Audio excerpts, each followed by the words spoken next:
Just a second.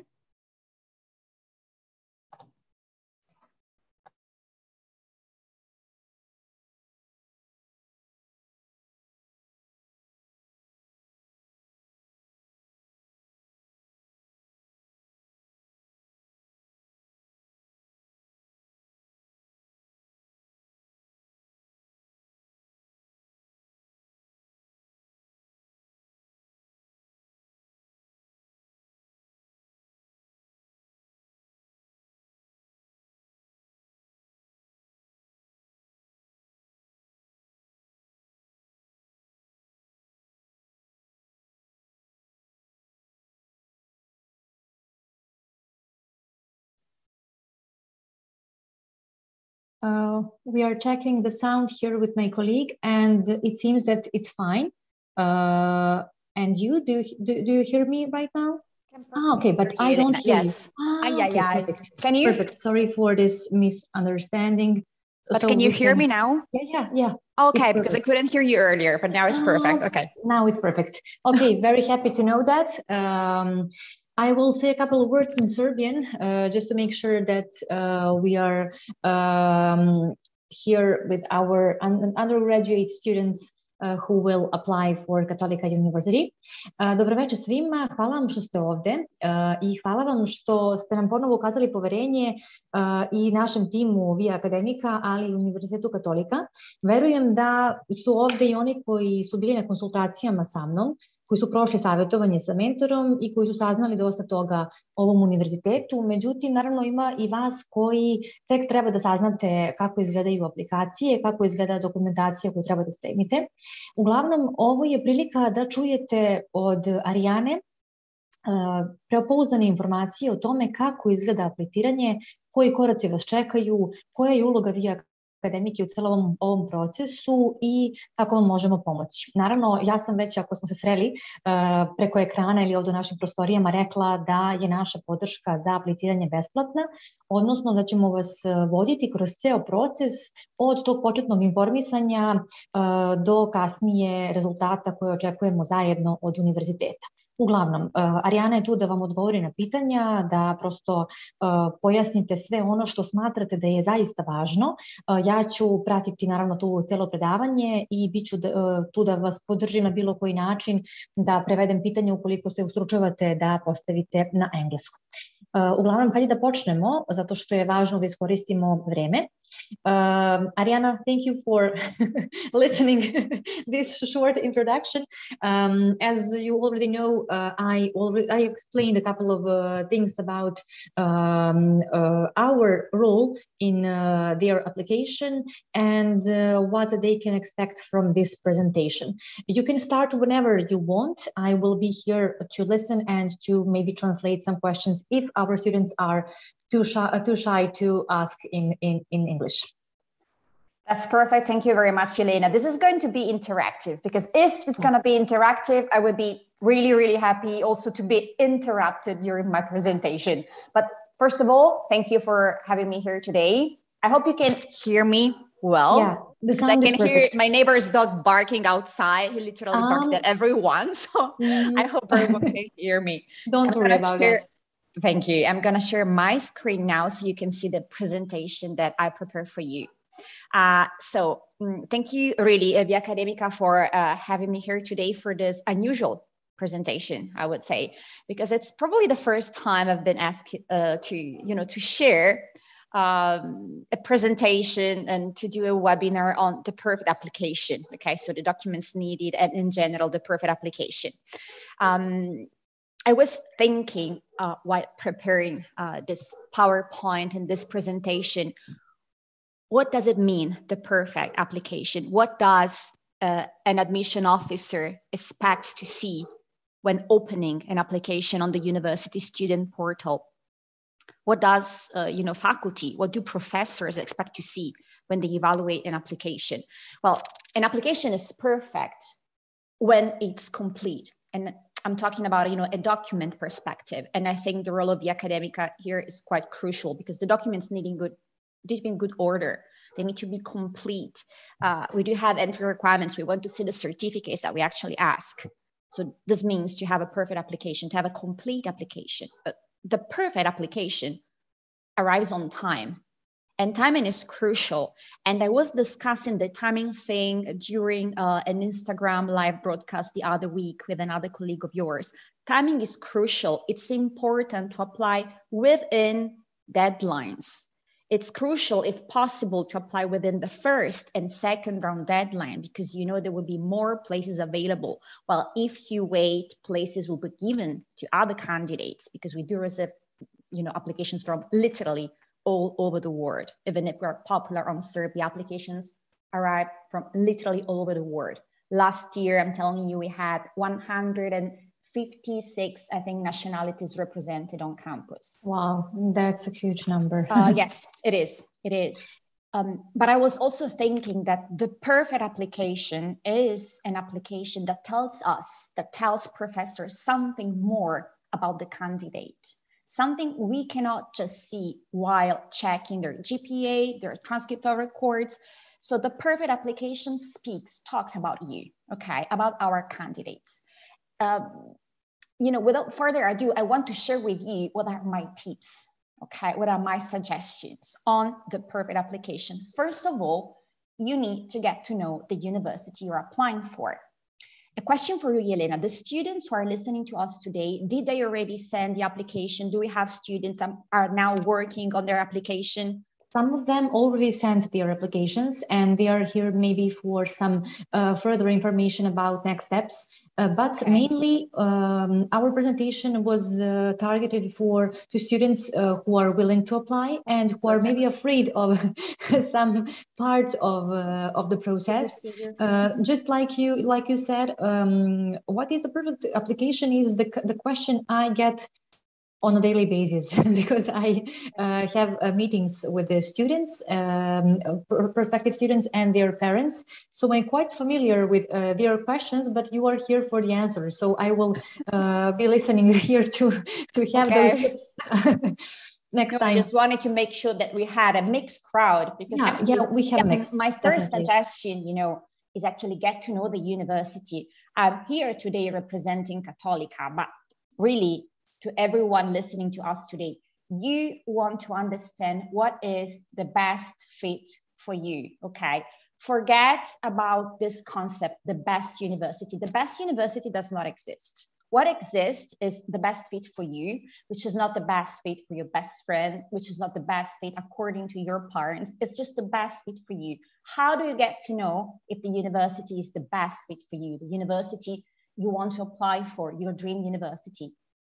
Talk to the advisors of the Academica. They know us, they know other universities as well, okay? So first of all, talk to them. If you have the chance to talk to university representatives like today, just don't be shy, okay? Speak out, just raise your hand and ask questions, because you want to know the institution you think you want to apply for. This is Università Cattolica. I can talk to you about Università Cattolica. I can talk to you about our 5 campuses. Maybe the majority of you know that, but maybe someone do not. Cattolica has 5 campuses spread across the country, and you can see the Italian map here. I am based in the Milan campus because that's the largest, oldest campus that we have. That's basically where the international office is headquartered. What you can see is a background picture here. This is the Milan campus. Milan is considered the commercial capital of Italy, the financial capital of Italy. In Milan, we teach the majority of our English taught programs. Then we have a small campus in Brescia, where we do not teach undergraduate programs in English, so I will just keep on that. We have campuses in Piacenza and Cremona, located at the heart of what we consider the Italian food valley. And that's why in Piacenza, we teach programs like food production management, while in Milan, we are a little bit more focused on economics, management, and international relations. And then we have a campus in Rome that's actually the largest in terms of, hectares. Why the largest campus we have? Because there we teach medicine and surgery, and on campus we have the university-affiliated hospital that is called Policlinico Gemelli University Hospital. And that is where our medicine and surgery students go for the clinical residency. if they are enrolled in the medicine and surgery program. So get to know the university. Cattolica, which kind of university is Cattolica? It's a private institution recognized by the Ministry of Education here in Italy. And it is the largest private university in Europe. What does it mean to be huge? Because we are really big and private.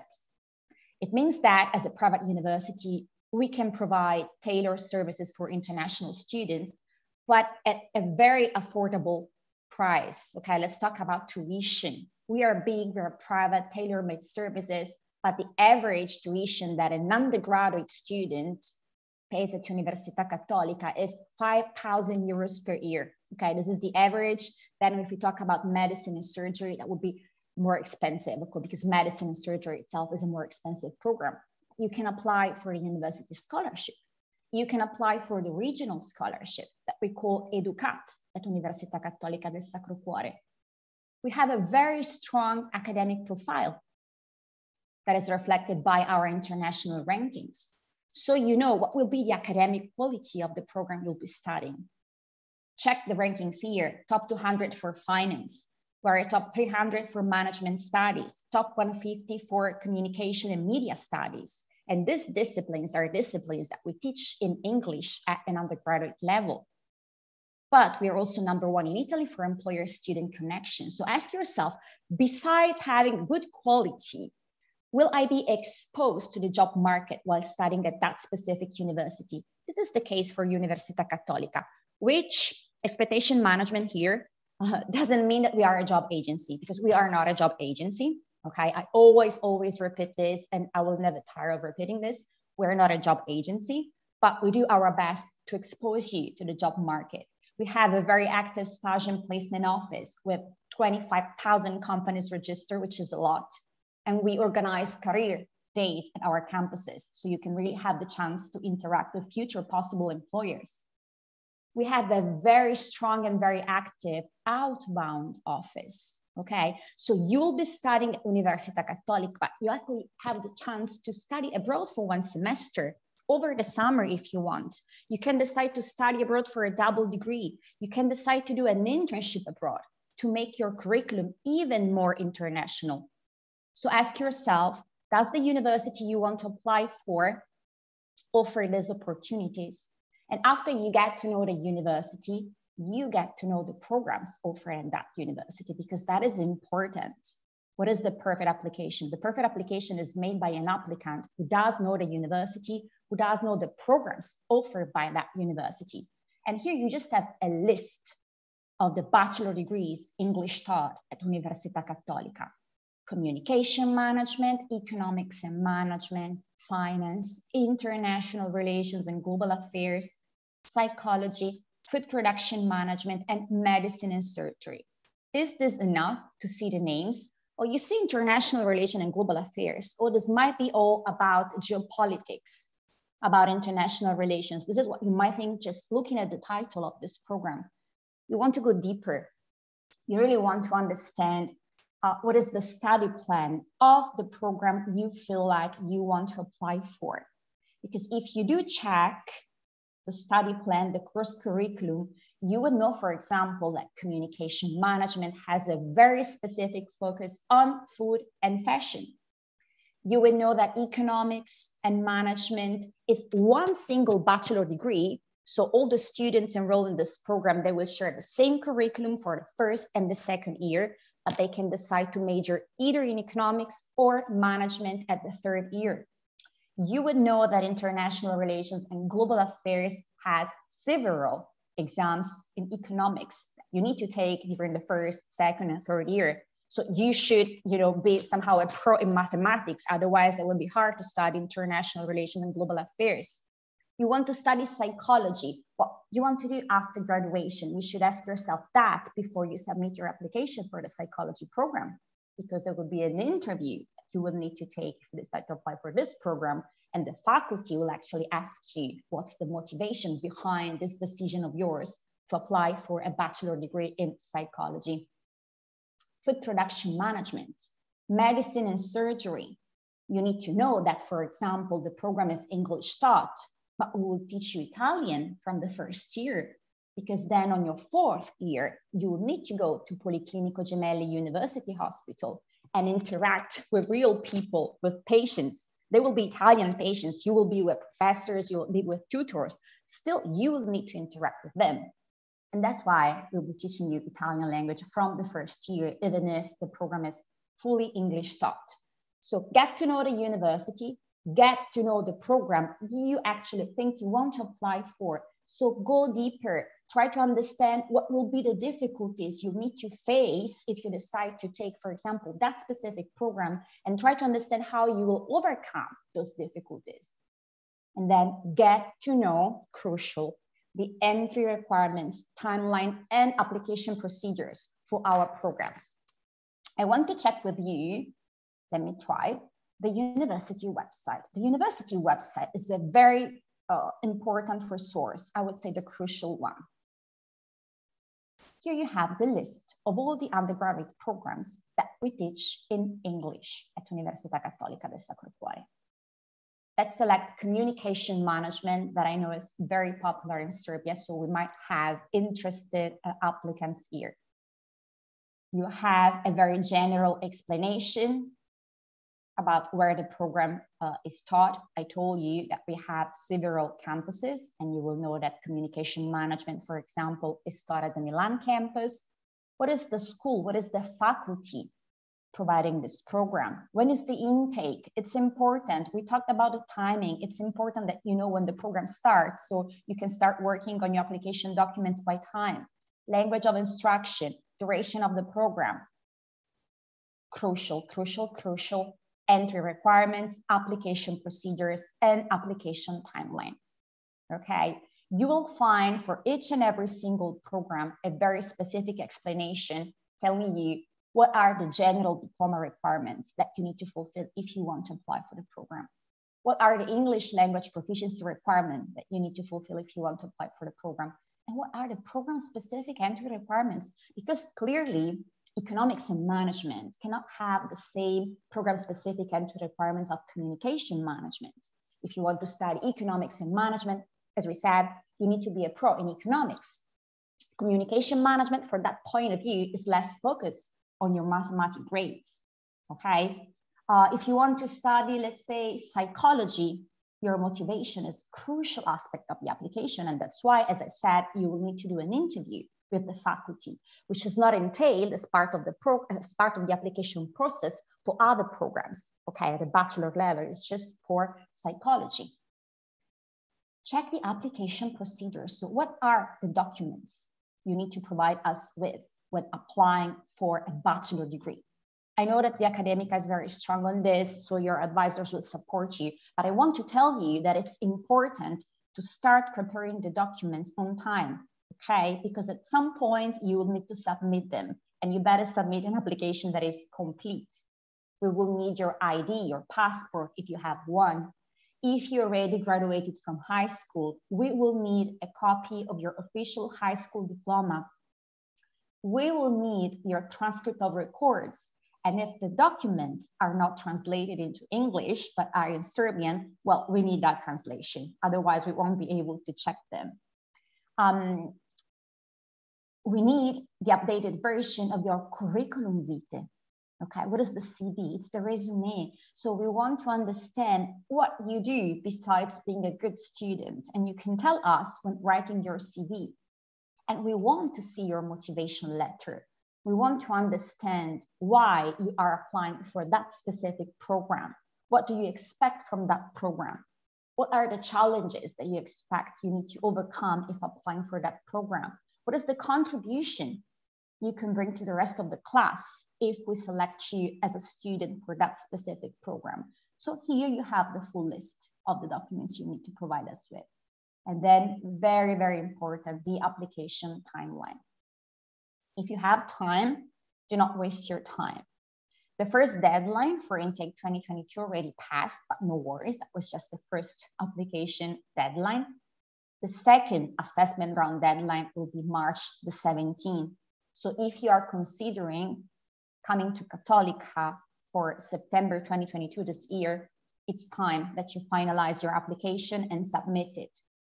all those students that submit the application within the first assessment round, that was February the 17th, may expect to receive a feedback between mid-March and the end of March, okay? For those of you who will submit the application by March the 17th, they might expect to receive a feedback between mid-April and the end of April. So it takes time for admission officers to review the application, okay? It takes time for the faculty to check it.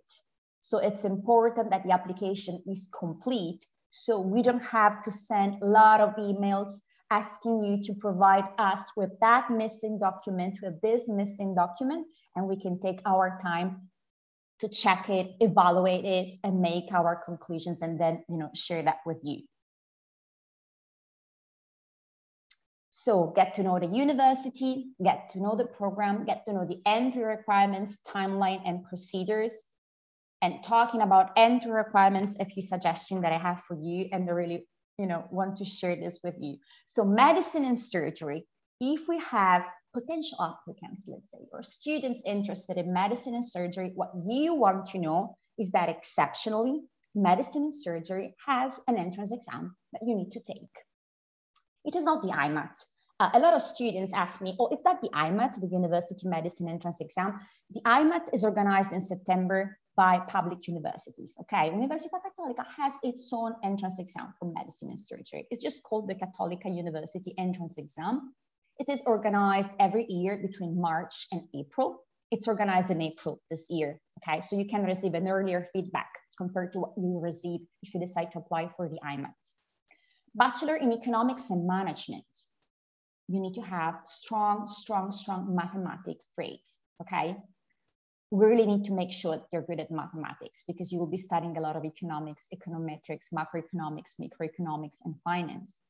For those of you who are interested in finance, international relations, and global affairs, it's also advisable to hold good mathematics grades. Well, finance, it doesn't really need an explanation, right?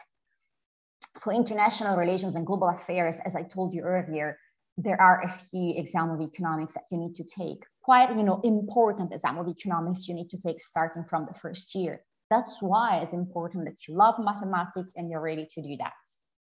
For communication management, for finance, and for psychology, the motivation essay actually plays a very important role, okay, in your application. So you will see online that there is a template you can use to write your personal statement.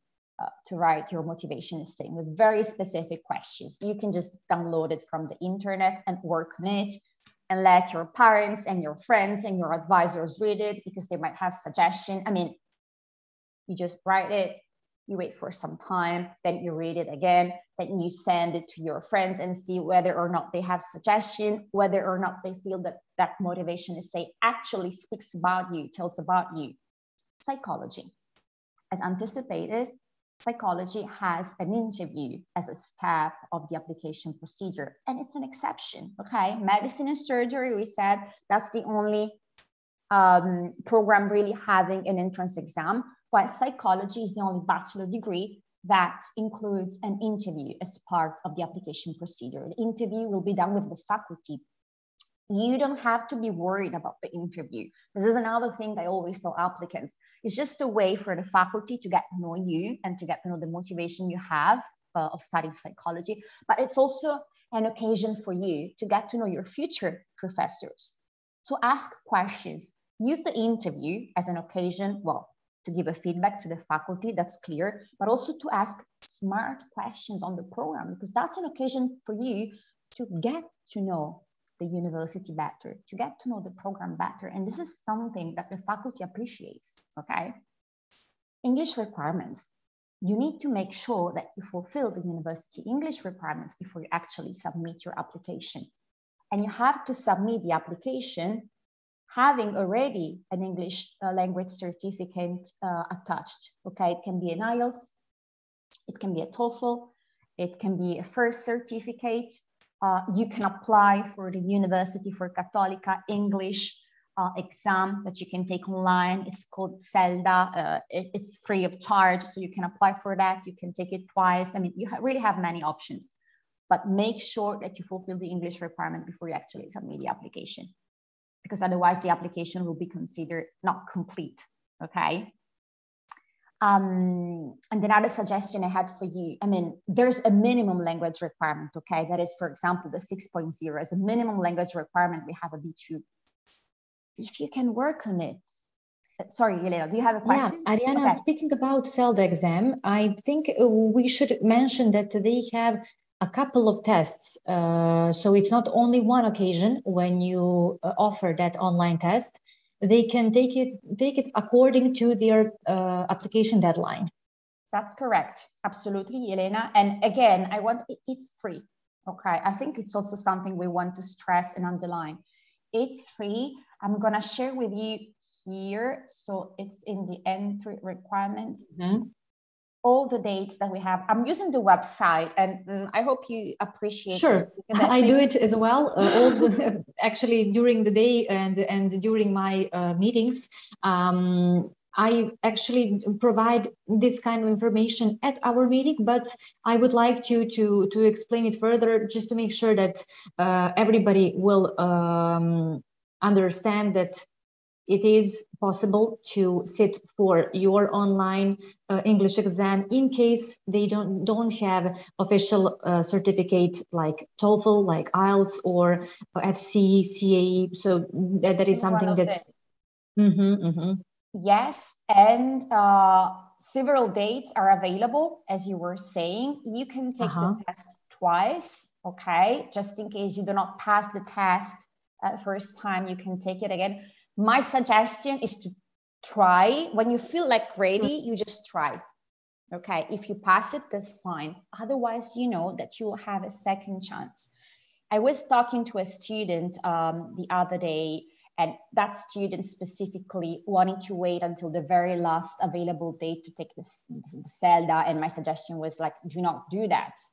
Because, you know, whenever you take an exam, I think it's the same really for all the exams, also with the entrance exam of medicine and surgery, okay? Fine, you want to be ready for the exam. You might be really well prepared. Okay, but at the same time, you want to understand what's the logic behind the exam. It happens with TOEFL, it happens with IELTS, really all the exams. It's good to be ready and prepared, but to be ready and prepared also means to understand how the test is organized. The structure. Yeah, exactly, the structure of the test. And it's true also with the CELDA test. So try once. Yeah. Please let me make one question. It's very fresh from the meeting I had today, actually at 10 a.m. I'm not sure if Nicola is with us at the moment. However, our question and our doubt today was, he will sit for TOEFL on March the 20th. Or actually, no, 12th. Okay.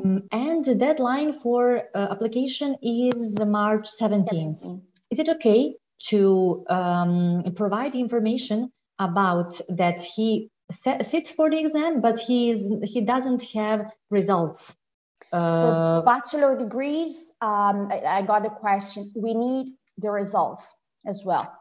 That would be much better in the sense that we can give you a faster feedback, okay? And you don't face the risk of the seats not being available anymore. Okay. Okay. So my suggestion is really to take the CELDA. I'll be super straightforward. Okay. Thank you very much. I will share this with him if in case he's not here at the moment. Okay. Thanks. Take the CELDA, Elena, because I do not remember what's the March deadline of the CELDA and what's the March date. It's at the beginning of March, and for sure the results will be available before March the 17th. Okay. Okay. The results will be available before March the 17th. You have time to apply as the applications are still ongoing for that specific date. I quite remember super clearly this because I just got back to an email to another student coming from, I do not remember where, by email explaining specifically that this is the answer. Apply for the CELDA. Apply for the CELDA and study for the CELDA and prepare for the CELDA as you would do for the IELTS, as you would do for the TOEFL. I will share with you, Yelena, so you can share it with the student, the structures, okay, of the CELDA exam. Great, so thanks. they can have a better idea.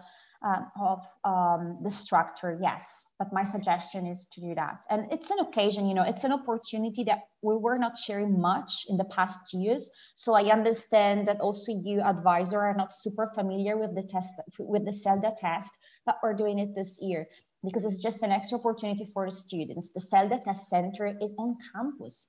So, I mean, it's a service we provide to the student. We used to provide this service only to domestic students, to Italian students, but it's actually great that we can do that with international applicants.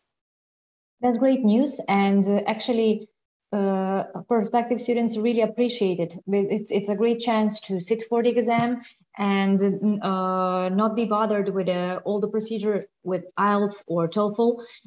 Thank you so much, and I will share this with Nicola for sure. Oh yes, please, Yelena. Also, you know, the International Admissions Office can actually check the CELDA results directly. They basically have access to the CELDA results. That's another advantage. Yes. So they don't have to generate PDF or just to send separately the results. Okay. Or you just, you know, you take a screenshot of the CELDA results and you attach it upload it on the online application. But we will know anyway. We will know anyway. Great. No. So we were saying, pay attention, okay, to the program and to the specific entry requirements and procedures and timeline. Medicine and surgery is an exception, okay? Medicine and surgery is an exceptional program in the sense that it is not a traditional bachelor degree, okay? Bachelor degrees in Italy, they last for 3 years, okay? Students on the last year of high school or students who already have a high school diploma can apply for a bachelor degree that in Italy lasts for 3 years. But students can apply also for the single cycle degree in medicine and surgery. If you want to study medicine and surgery in Italy, you don't need to take any foundation year. You don't need to take any pre-med year. This is something, for example, you would need to do if you decide to apply for a medical program in the United States. This is not the case for Italy. You finish high school, you start studying medicine at the university. But there is an entrance exam that you have to take. Okay, single cycle degree, one thing first, what does it mean? It's basically bachelor and master together. Okay, that's why medicine and surgery lasts for so long. At the end of the 6th year, you'll have an MD and you have the chance to apply for a PhD if you want, or you can just, you know, apply for the licensing examination in Italy or back to your home country, or you can go to the United States and apply for the United States medical licensing examination. This is what being a single cycle degree means. So we have an entrance exam. Non-European Union passport holders, okay, they don't need to fly to Italy to take the test. They can take the test online. That's a great advantage that you have. Sadly, unfortunately, European Union passport holders, they need to take the test in presence, okay, but we do have test centers all over the world, not just in Italy. So you don't need to fly anywhere. You can take the test in your home country, but you need to take it in a physical test center. While no European passport holders, they can take it online. The test, as you can see here, consists of 65 multiple choice questions.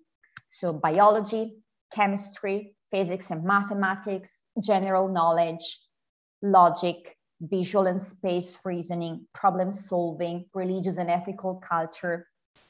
Oh, can I apply for the entrance exam of medicine and surgery even if I did not study biology at high school? Very common question, Erizi. Yes, you can do that.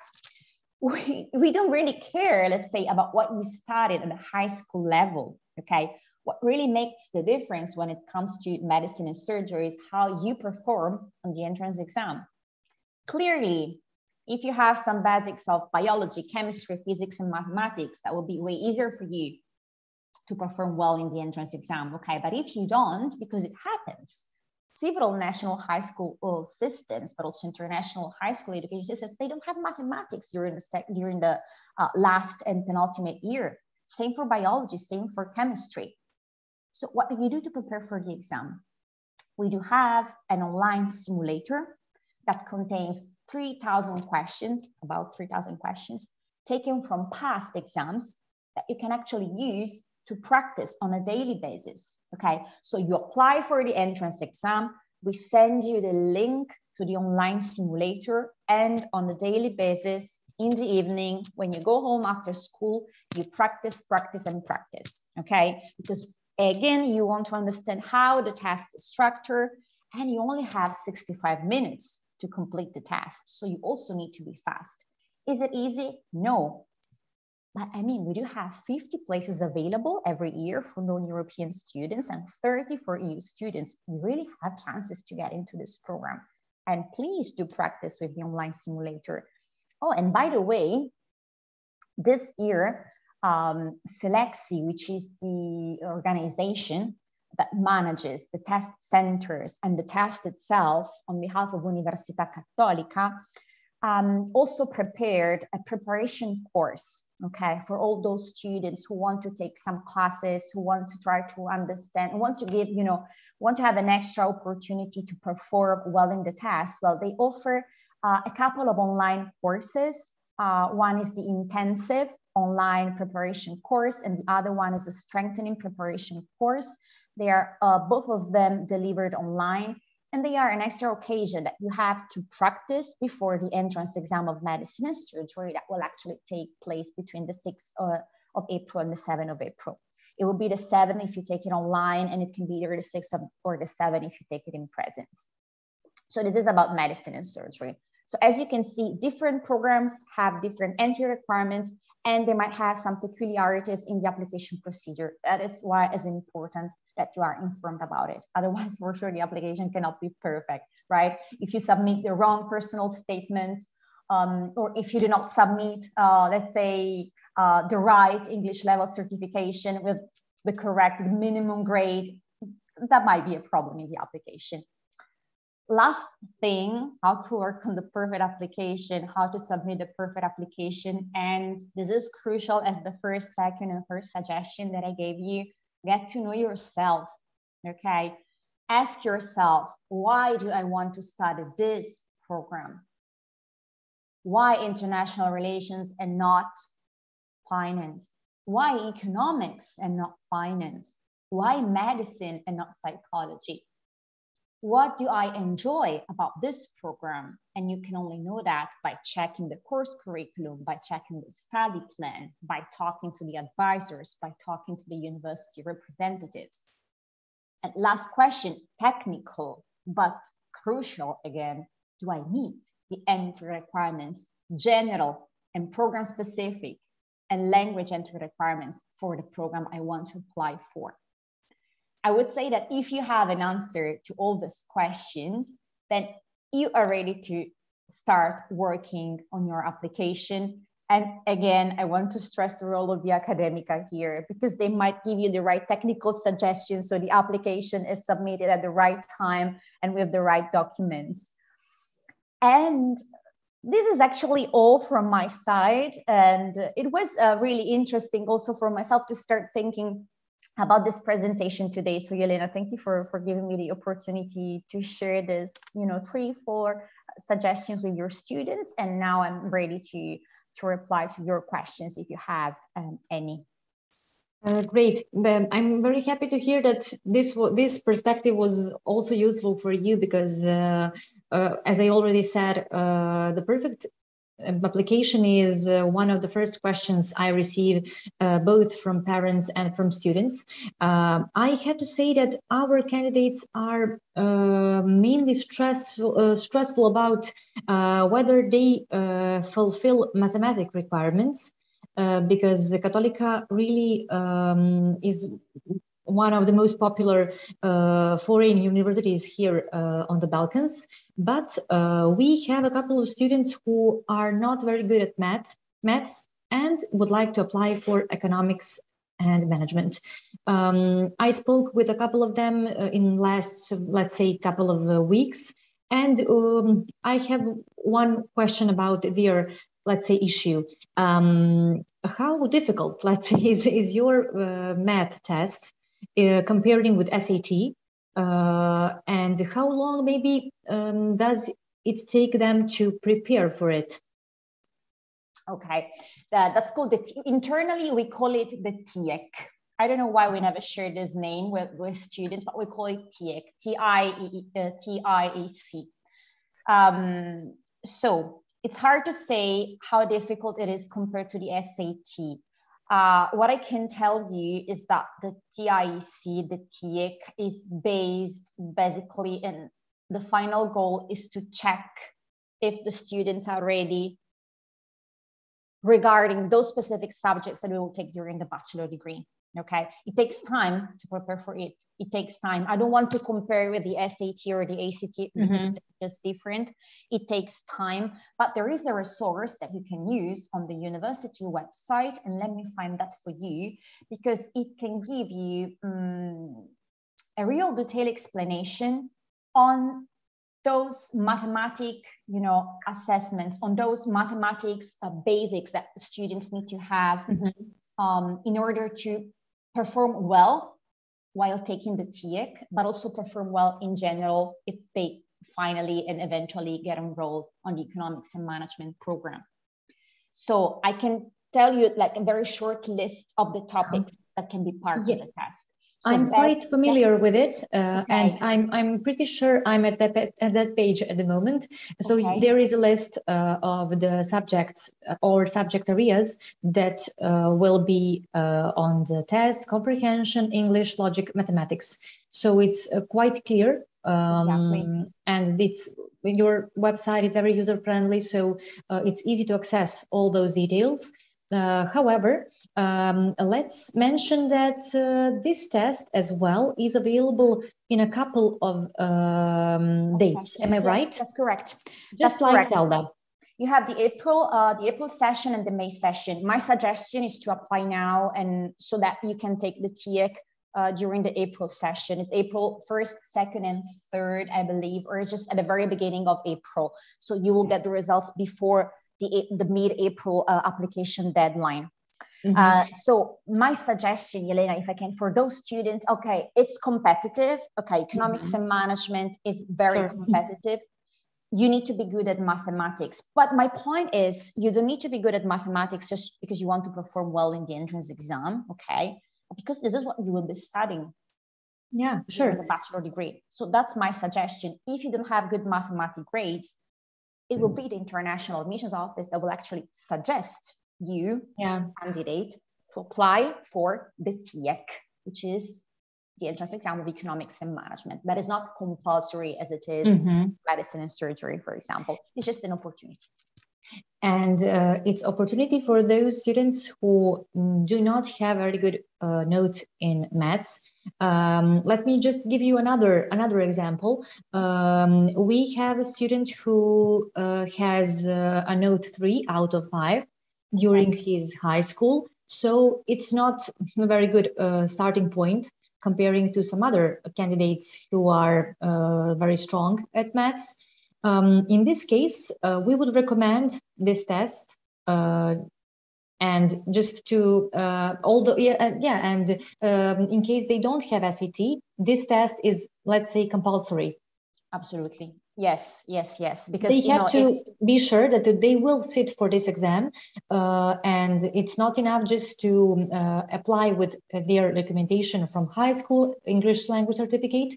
This test is very important part of their application, and they, let's say, have to take it seriously. Very seriously.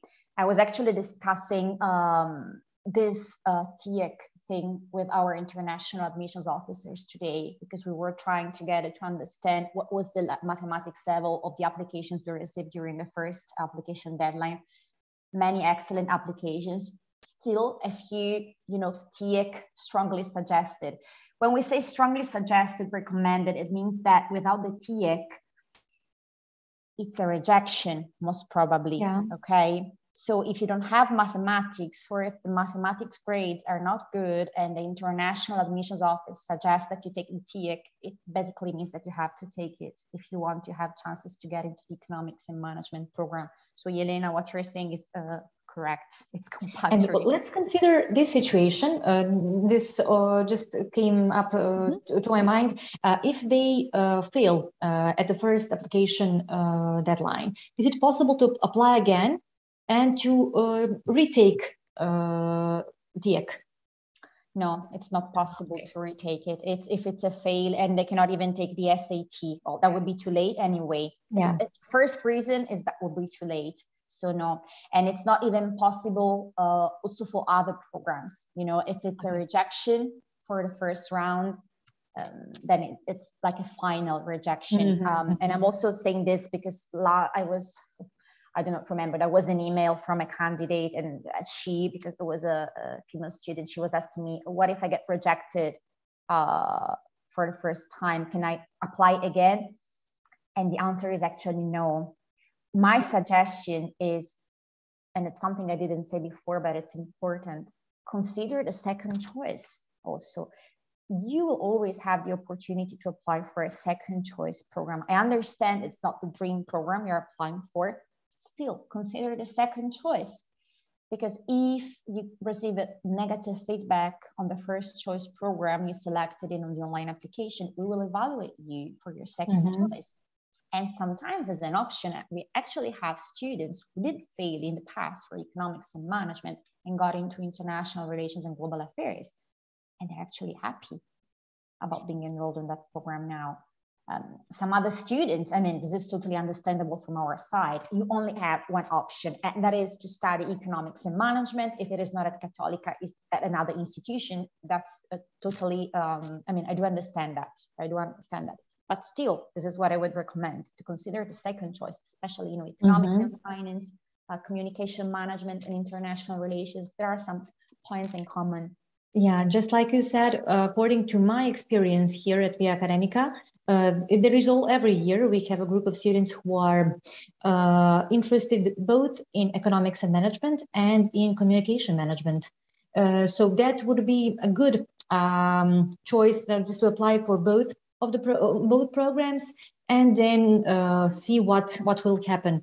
They will be considered for both of them. But if they're not that good in maths, like we said, they will have more chances for communication. Yes. Or let's give another example. Like you said, it would be like a choice between communication and international relations. As we all also do, I can say from my point of view, I also do academic and professional orientation with them. So I always have great students who are worried about whether to take like this career step towards communication or towards management. So we are here to help them in that case to take the best option, but to consider the second option in case it's not good enough for the first one. It's good, I think, and at the same time, I want to tell the students, I want to tell everyone that it's not, sometimes, you know, when you get waitlisted or rejected, it's not because you're not good, it's not because there is a competition. Yeah, sure. There's always competition, and that's the thing. That doesn't mean that you have to give up, you know, on your dream program. Doesn't mean that you are not good specifically. It just means that there is competition. So you might be a 7.5 out of 10 is not bad, but if you compete with an 8.5 out of 10, that is the problem. And also, you know, the last suggestion I gave, get to know yourself. It's crucial, I think, because when it was in my last year of high school, I was like a good student, okay? And I remember that my professor, and they didn't really do orientation at the time. They were telling me, Ariana, you can do whatever you want. And I was like, no, that was very, very wrong, I think, suggestion, because I hated mathematics, physics, and chemistry. I was just studying because I had to do that and I wanted to perform well, but I was not really interested in that. So I would have appreciated someone telling me, besides being good at what you do, what do you like? What do you really like? If you're not good at mathematics, is there a reason behind this not be good at mathematics? Or is just, you know, you had a problem during your last year of high school, so you did not perform well? Or is that just because you think you like it, but in fact, you don't love it? Because you will start, you know, the bachelor degree will be the very first step towards a professional career in communication management or who knows, healthcare management. Build your future from this very small first step. So try to, you know, see yourself after graduation or see yourself doing an internship? Do you see yourself doing an internship in a bank, or you see, yourself doing your internship in an NGO, in maybe like disadvantaged country? I mean, just try to figure yourself in that kind of environment, in that kind of situation, and that will give you an indication of what you might be happy doing as a bachelor student.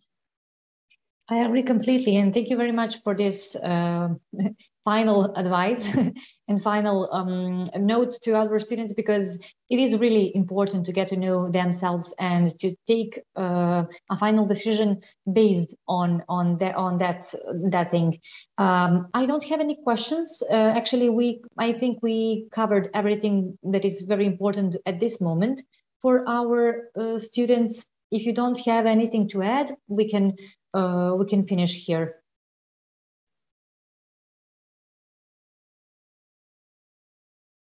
So it's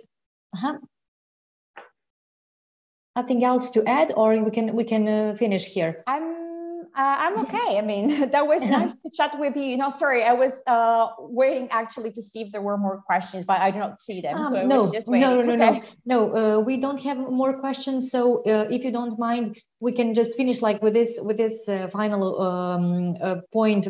Get to know yourselves, and don't be stressed out with the application that much, because it is not that complicated, and it's not that frustrating as it might look like at the beginning of the process. And we are here to support you and to guide you through all the steps that you will take.